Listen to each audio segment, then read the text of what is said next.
Trinidad Ardiles. Es una periodista que conoce el tema agrario, que ya la estamos viendo. Ella efectivamente es editora en Agroperú. Muy buenas noches, Miriam, ¿cómo estás? Bienvenida a Onda Digital.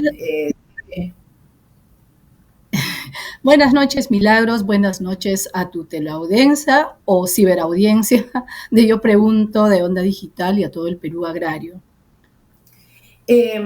Y estamos saliendo a través del canal 794 HD aquí en Lima, en el operador de Cable Más. Miriam, por favor, para que nos expliques lo siguiente. Tengo,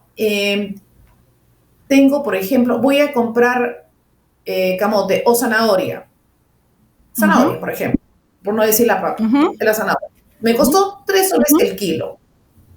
3 soles el kilo lo que vale si yo lo compro de frente al agricultor. Por supuesto, no voy por 1 kilo de zanahorias allá, pero solamente para tener clarito lo siguiente.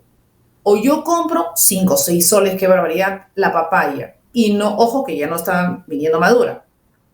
Compro 5 soles. ¿Cuánto cuesta en el agricultor? A ver, es que en realidad entre la cadena de comercialización, en la comercialización agraria, más o menos hay 7 eslabones, ¿no? Entonces, ya te imaginas, esos eslabones encarecen en algunos casos hasta en 400% el costo del producto o el producto que llega de la chacra al mercado. Respondiendo a tu pregunta específica, si tú compras la zanahoria 5 soles, más o menos hay una ganancia entre la... ¿Hola? Sí me escuchas, a 3 soles, ¿verdad? La zanahoria, 5 soles la papaya. Ya, si compras la zanahoria a 3 soles en el mercado de tu distrito, más o menos el costo de producción, el costo en chacra, bueno, para hablar en términos más sencillos, costo en chacra es diferente, el costo en el mercado, ¿no? El precio en chacra es lo que el intermediador me paga al agricultor en su centro de producción. Entonces, más o menos la zanahoria en chacra a un precio de 3 soles que llega al mercado, más o menos está entre 40 a 50 céntimos el kilo. Correcto. ¿Qué es lo que encarece? Como te digo, son 7 eslabones. Primero es, en algunos casos, en la mayoría de los casos, en el agro, en el sector agrario, es la intermediación innecesaria. En algunos casos, pues, la intermediación es estrictamente necesaria, pero en algunos casos no, ¿no? Entonces, eso ocurre pues, porque no hay un sistema eficiente de comercialización en el país y tampoco se diseña estrategias que pueden ayudar a elevar los costos para el productor y reducir los costos para el consumidor. ¿Qué quiere decir eso? ¿Por qué en algún caso? Pero hablemos primero de este encarecimiento. ¿Es necesario 7 personas, que pase por 7 personas hasta que llegue al mercado o al mercadito de mi distrito o de mi barrio? No, no necesariamente, no. Bastaría que vaya el productor, en este caso, no sé, el distribuidor, ya sea mayorista del mercado Santa Anita o del mercado de tu barrio, ¿no? Ahí, mira, ahí ya se están eliminando 6 eslabones o 5 eslabones por lo menos. Y lo otro, que es mucho más factible en el país, es organizar las ferias de la Chacra La Olla, las ferias de mi barrio. Yo recuerdo, bueno, todavía estaba muy chiquilla cuando, no sé si tú te acuerdas, en la época de Alan García, en el primer gobierno de Alan García, las ferias de las Corres que se desarrollaban en San Borja. No sé si tú te acuerdas. Claro, sí. Se organizaba todos los fines de semana y venían delegaciones de productores de diversos puntos del país, ¿no? De la Amazonía, de los Andes, de la costa. Era prácticamente un encuentro, un abrazo entre productores y los consumidores. Entonces, esa experiencia se puede volver a replicar y bueno, no están, para no retroceder tanto, los programas, las ferias de la Chacra La Olla, por ejemplo, han sido buena alternativa en la época durante la pandemia.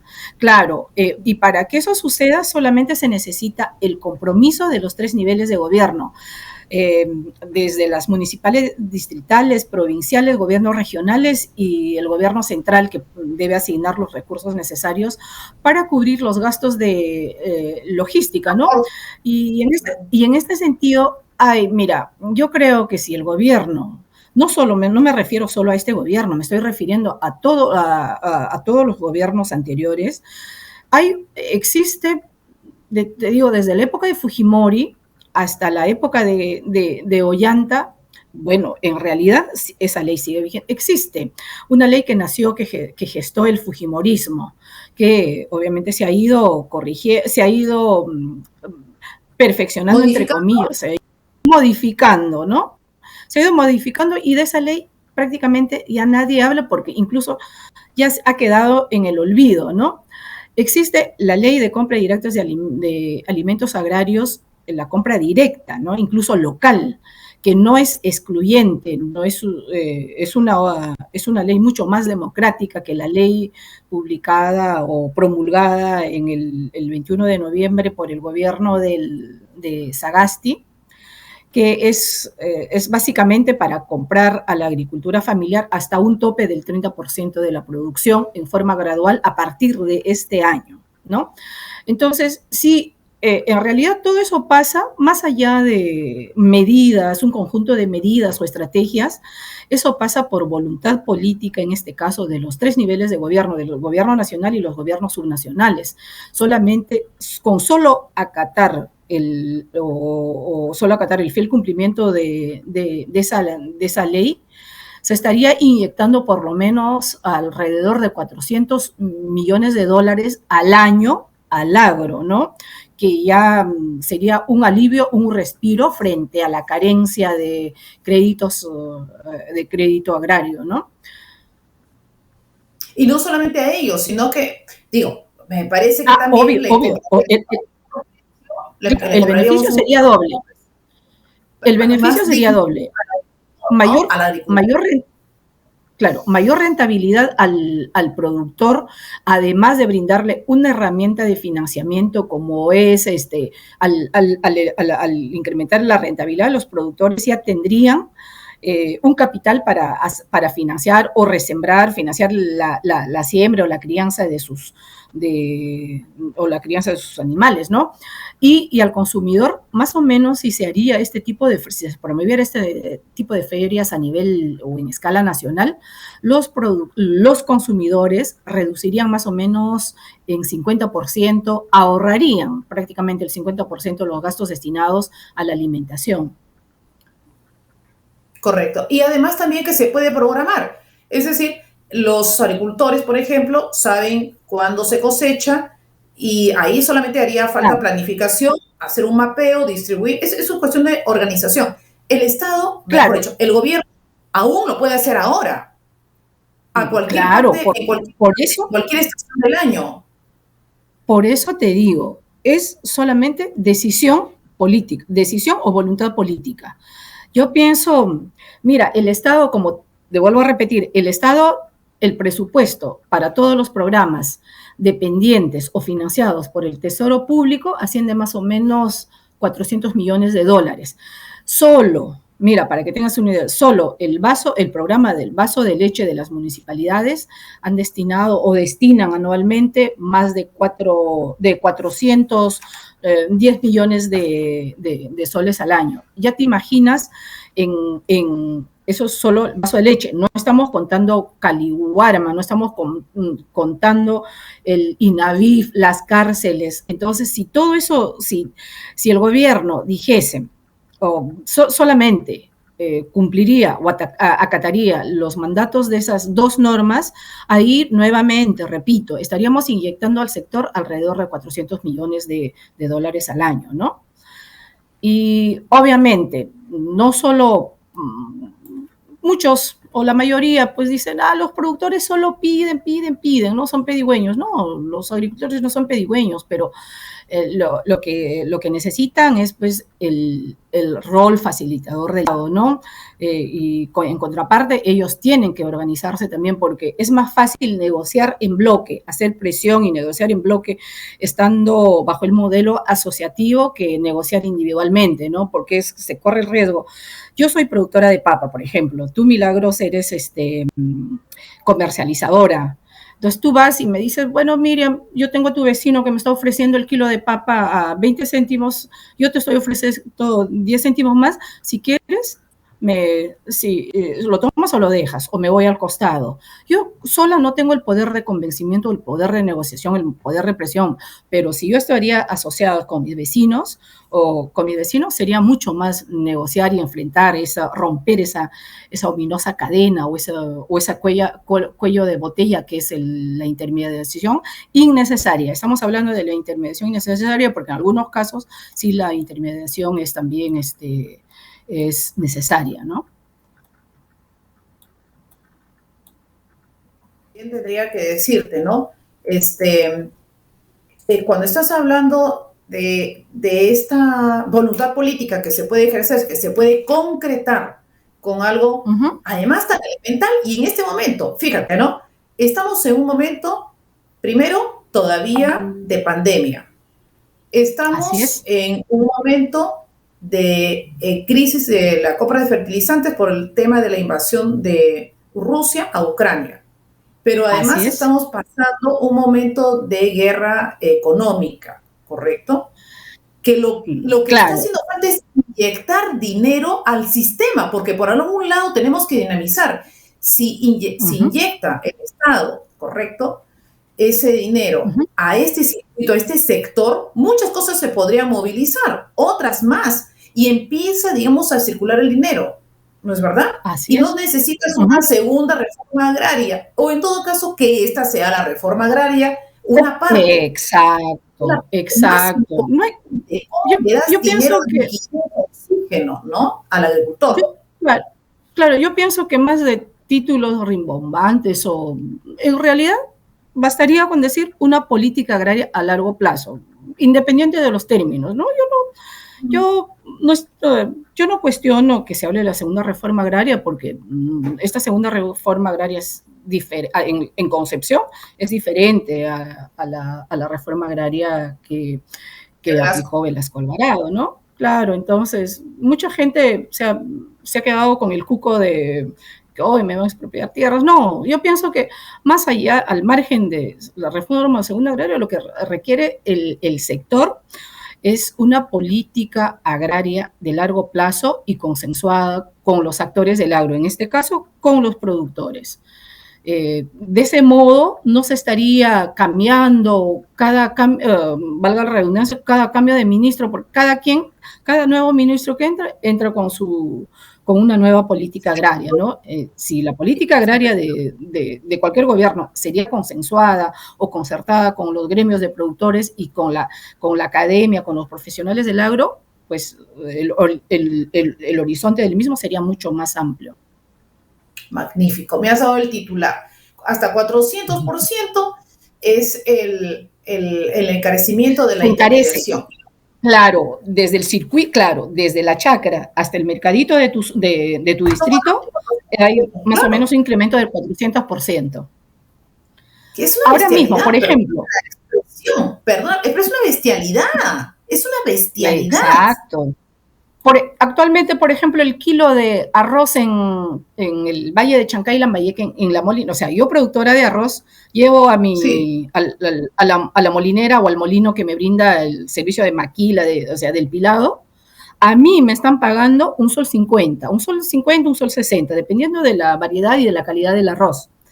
Sin embargo, ¿tú dónde en el mercado de tu barrio tú consigues un kilo de arroz a menos de 3 soles? No. 3 soles 50, 3 soles 50 y por ahí va, y dependiendo de la calidad del arroz, ¿no? Exacto, otros las 370, variedades gourmet llegan a 350. 5 o 7 soles, ¿no? Entonces, mira, un sol 50 a mí me paga, un sol 60, y mira cuánto llega a costar en el mercado del barrio, entre Así es. 3, 4 soles, ¿no? Igual sucede con la palta actualmente, por ejemplo, bueno, eso es otro tema también por la sobreoferta estacional y también porque nuestros mercados han cerrado, o perdón, los mercados internacionales han cerrado sus mercados a la palta peruana porque más barato les resulta llevar de otros países o importar de Israel o de México.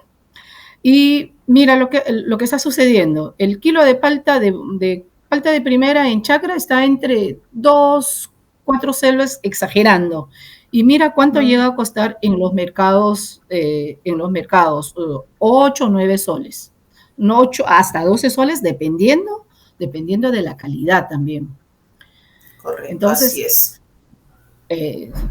Así es. Muy bien. Muy bien, Miriam. La verdad es que te agradezco porque probablemente nuestros amigos que nos están viendo les resulte fácil. Ah, bueno, pero ella dijo eso. Pero para llegar a esta cantidad con responsabilidad, hacer una afirmación de esta naturaleza y hacer esta propuesta, pues lleva tiempo, porque uno tiene que cruzar información y saber si es viable o no. Y lo que se está diciendo parece, ay, pero qué fácil. Ya, pues el Estado que compre. Sí, pues, pero debe ser tan fácil que todos los gobiernos lo han aplicado. O son Claro. tontos. No, es que uno tiene que hablar también en base a la experiencia y lo que se puede hacer, ¿no? Porque para eso tú cruzas información con ciertos agricultores, con ciertos actores que tienen que ver con sembrar lo que nosotros vamos a comer hoy en la noche. Exacto. Vamos a planificar en la mañana. Por eso digo, planificación concertada con los productores, decirle, en realidad no tendría que haber oferta sobre oferta estacional ni de papa, ni de arroz, ni de nada, ¿no? Yo creo que si no solo, te digo, no, el desacato a las leyes de compra directa de alimentos no solo se da en este gobierno, se da desde Toledo, pasando por García, mismo, o sea, no es solo de ahora, ¿no? Pero sí hay que cuestionar también que el presidente Castillo critica, por ejemplo, cuestiona los monopolios, ¿no? Sin embargo, el Estado es el primer comprador de leche Gloria, ¿no? Del monopolio. ¿Ya? Los programas de asistencia alimentaria no se abastecen, la mayoría, casi el 99% diría yo, de los programas de vaso de leche o los programas dependientes del Tesoro Público, se abastecen de leche Gloria y son pocas las municipalidades que compran leche procesada claro, del ganadero, claro, ¿no? Entonces, ahí también hay una incoherencia en este caso, específicamente del presidente Castillo, ¿no? Muy bien, Miriam, pues nada, muchísimas gracias por haber hecho esta, digamos, esta anotación, este subrayado y por haber hecho la propuesta. Te convocaré en otro momento, como siempre, para hablar sobre otros temas que ahora miramos más, tanto por obligación, no tanto por devoción, por obligación. Porque, a ver, por obligación. ¿quién pero milagros. Claro, sí. Milagros. Se puede incluso, se puede hacer, utilizando estrategias, se puede hacer que el producto, que las cosechas lleguen mucho más baratas a los mercados, por ejemplo, utilizando la logística de las Fuerzas Armadas, del Ejército, que tienen, sabe que tienes helicópteros, tienen convoys, o sea, ellos pueden ayudar, por ejemplo, a trasladar desde las zonas más alejadas, digamos, como por ejemplo Caballacocho en Loreto, hasta el mercado de Iquitos y, por qué no decir, hasta los mercados a ciudades mucho más cercanas, ¿no? Así se podría, hay formas, cuando hay voluntad política hay formas de apoyar, lo que pasa es que todos los demás son justificaciones. Así es, de acuerdo totalmente contigo, Miriam. Muchísimas gracias. Miriam Trinidad Ardiles es directora de la revista Agroperú Informa. Muchas gracias, Milagros, por la oportunidad. A ti, hasta muy pronto. Gracias. Gracias, Milagros. Buenas noches. A ti. Buenas noches. Hacemos una pausa y volvemos.